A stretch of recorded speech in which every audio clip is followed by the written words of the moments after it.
Fine, well, introduction first of all. I'm Peter Murnaghan. I'm going to talk to you about Lock 21 on the Liskeard and Looe Union Canal. I used to live in Liskeard. I now live in Looe. Now there's not, thank you, not many people know that there used to be a canal between Liskeard and Looe. Oh, what's this? Trees in a country lane? Well, you're going to see more of this place as I reveal more of the story in the next few minutes. The Liskeard and Looe Union Canal started quietly in 1828, bringing limestone that was quarried in the Catwater area of Plymouth up from the quay at Looe, together with sand and seaweed, up the valley to Moor's water for the inland farmers, and also for the many lime kilns that were built in the Looe Valley.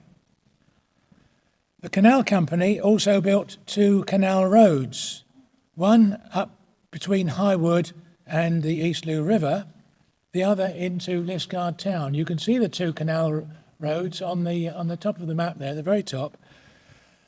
The canal road into Liskeard town we would recognise today as New Road, and the off-slip road from the A38 into town. That has its origins in one of the two canal roads.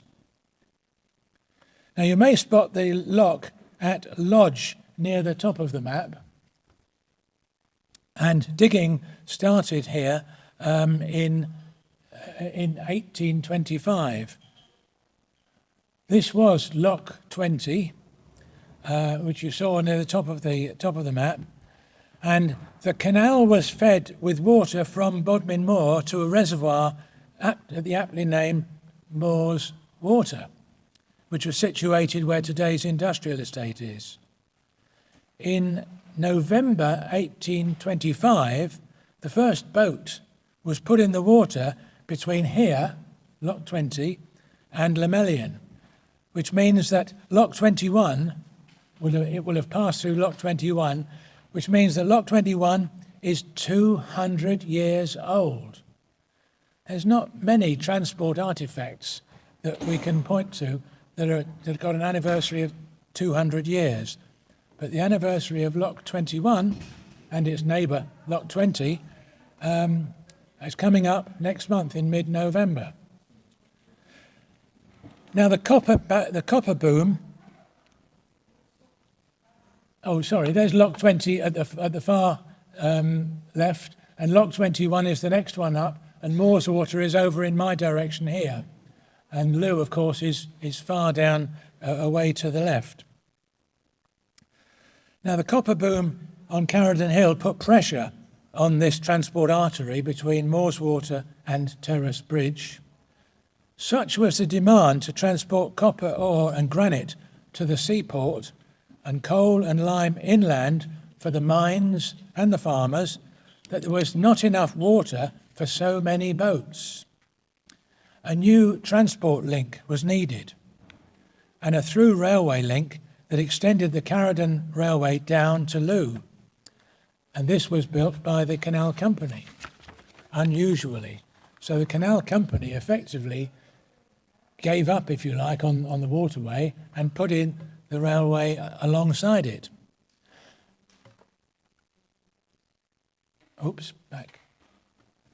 So there we have Lock 21, and Lock 20 is just below it, and you'll see the canal is running down alongside the railway.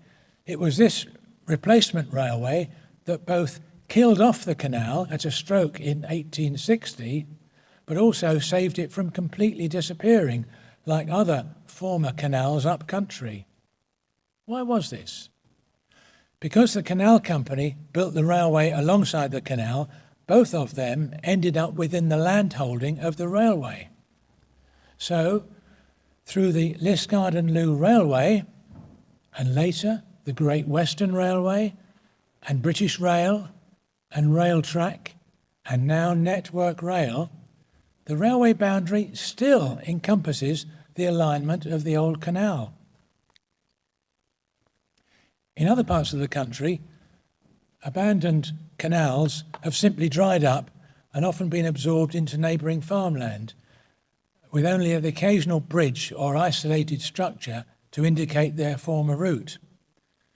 But ours remains in railway land, because remember, our canal and the railway were derived from the same company, rather than being a competitor, which is so the case in so many other places, such as this example in Somerset. One of the delights of a trip down to Looe is trying to spot traces of the old canal and its 24 locks on one side of the train or the other, as it switches from left to right. The traveller to Looe can still see, if he's lucky, can spot the old locks at Coombe Junction, at Looe, and at Terras. And these are still in water, together with other distinct locks along the way. Many of you will recognise this as St Keyne, Wishingwell, Halt, and the canal came through the rounded arch, and there is a lock number 13, in amongst the undergrowth opposite the platform at St Keyne. And here again is the C lock number 1 at Terras Bridge or Terras Pill. That was the last lock just through that bridge.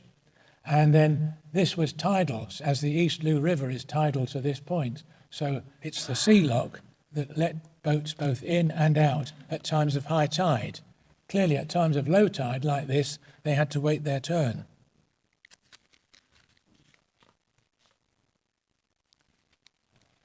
Lock 21, however, the building of Joseph Thomas's incline on the railway up to Looe in 1901 severed the canal alignment just to the south of Coombe, which meant that our lock 21, was cut off from the water supply and remains a dry lock, one of the very few.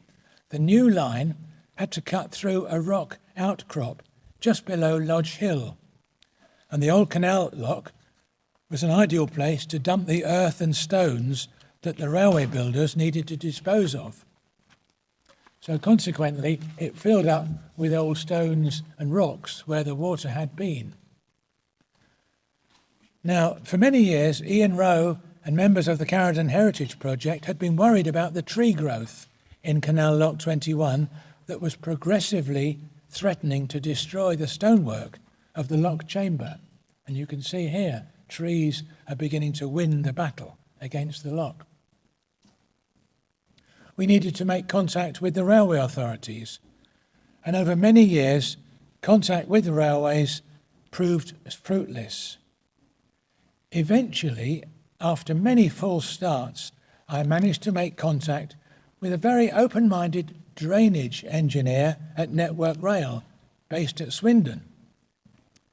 He came down to visit us on site. I suggested he catch the train from Swindon, but oh no, he drove down and stayed overnight in a hotel and drove back the next day.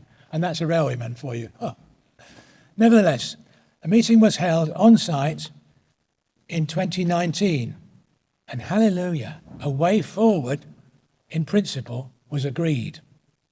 The big trees would need to be felled by a qualified tree surgeon, not us, but tree surgeons who were able to take on such a job, and that would require the railway line to be blocked, because out of safety they couldn't have the risk of trees falling across the railway line and blocking the trains. But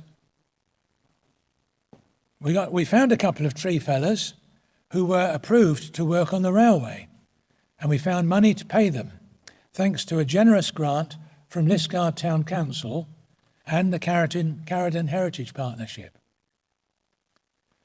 And the trees then started to come down, and there we are. We're now starting to see a visible old lock, and you can see how close it is to the railway line. There was a great deal of form filling to satisfy the railway authorities.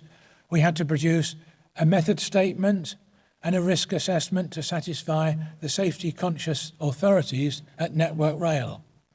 They required us to cordon off the line. There's the last of the tree work, the last remnants of the tree work, by the way, before we got onto this. Now, this is when we had got approval to work there. They required us to cordon off our work site with hazard tape to keep the team clear of the railway tracks. It was necessary for our volunteers to be shod in safety footwear, with steel toe caps, with blue safety helmets. The colour of a safety helmet on Network Rail varies depending on your authority. Blue is for the lowest of the low, but never mind. So blue safety helmets, and we had to ensure that everybody was working in a safe manner. And there we are, clearing the undergrowth of the canal. The cost of our safety equipment, the high-vis jackets and the helmets, or the high-vis jackets, was met by grants from the community chest of two of our local Cornwall councillors, for which we were very grateful.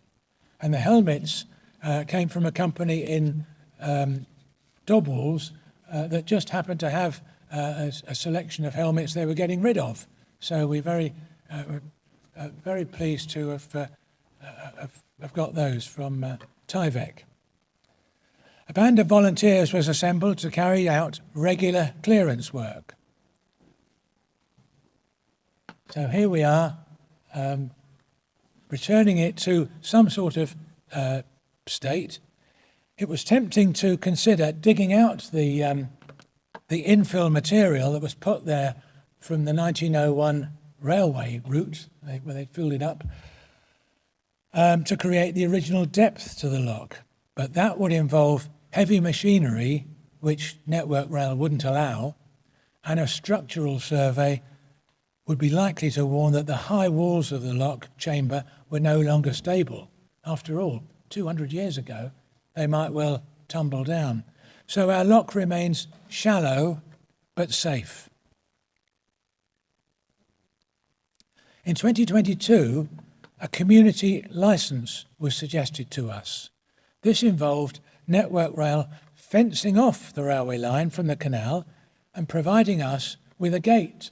And there's Brian and me receiving the community licence from the young lady from Network Rail.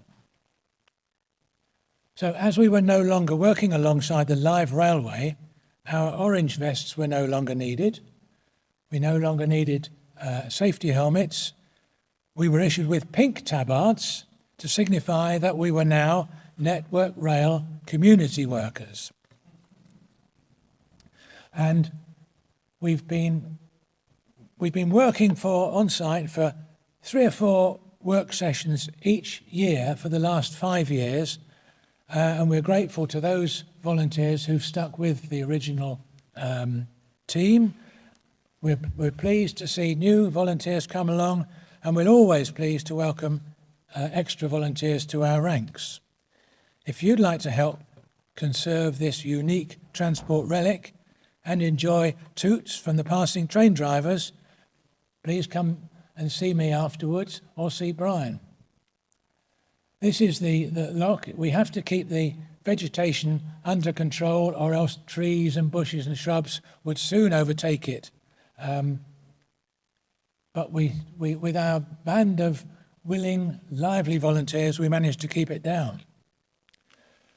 So I think that's all I wanted to say. There's our contact details if you'd like to make contact and join our happy band of volunteers keeping this 200-year-old relic in a reasonable state.